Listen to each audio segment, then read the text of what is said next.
Moi, j'ai voté selon ce que j'ai vu, selon ce que j'ai compris. J'ai voté et je me suis dit que ces statuts sont meilleurs. Et comme Madame l'a si bien dit et le secrétaire général, ce sont des statuts qui sont là pour les clubs parce que ce sont ces clubs aujourd'hui qui fait bouger le football.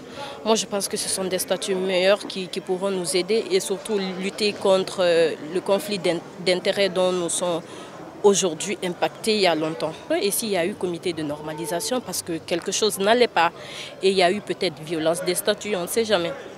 Bon, moi, pas trop dessus, hein. C'est la conviction de chacun. Tu sais ce qui est bien pour toi ou ce qui n'est pas bien pour toi. Je pense qu'on va encore continuer dans ça comme on est ça. Je pense vraiment qu'il faut voter pour que pour tout le monde en fait. Il ne faut pas aussi regarder toi ton intérêt de ce qui va avec pour voter. Il faut voter pour ce qui va aider le football guinéen parce qu'on est là pour le football guinéen, on est là pour la jeunesse guinéenne.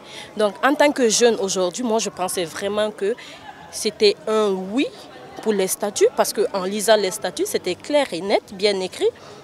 Ça y va dans l'intérêt du football guinéen quand même. Je pense que ces statuts pourront nous sortir des conflits et autres qui nous fatiguent souvent.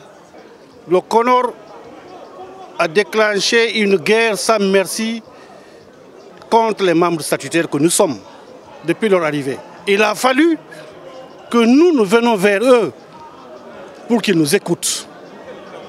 Et au jour d'aujourd'hui, ils veulent nous exclure du football guinéen, chose qui n'est pas possible.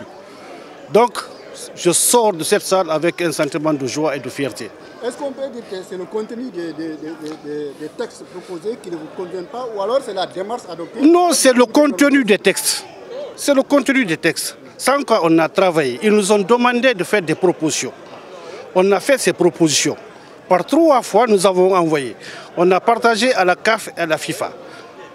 Le CONOR s'est permis de rejeter en totalité nos propositions.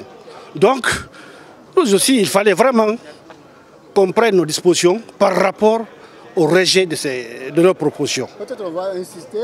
Est-ce qu'on peut avoir 2 ou 3 exemples par exemple, d'articles qui ne vous conviennent pas dans ces statuts proposés par le CONOR? Regardez, premièrement, le vote par liste, c'est du n'importe quoi. Hein? Ça ne nous a pas enchantés. 1. De 2, ils se sont permis d'éliminer certains responsables, certains acteurs de football, en l'occurrence les ligues régionales de football, qui servent de couloir de transmission entre la fédération et nos démembrements. Troisièmement, le quota. On dit 30% de femmes. On n'est pas contre l'émancipation des femmes, mais c'est un quota qui est de trop. C'est 13 membres le comité exécutif. Si les femmes prennent 30%, et les autres prennent 30%. Ceux qui se sont battus pour le football, c'est-à-dire ils vont prendre les 8 places, il ne restera que 5. Tous les acteurs de football vont se battre pour avoir ces 5 places. Et ils vont hypothéquer, prendre le football guinéen en otage.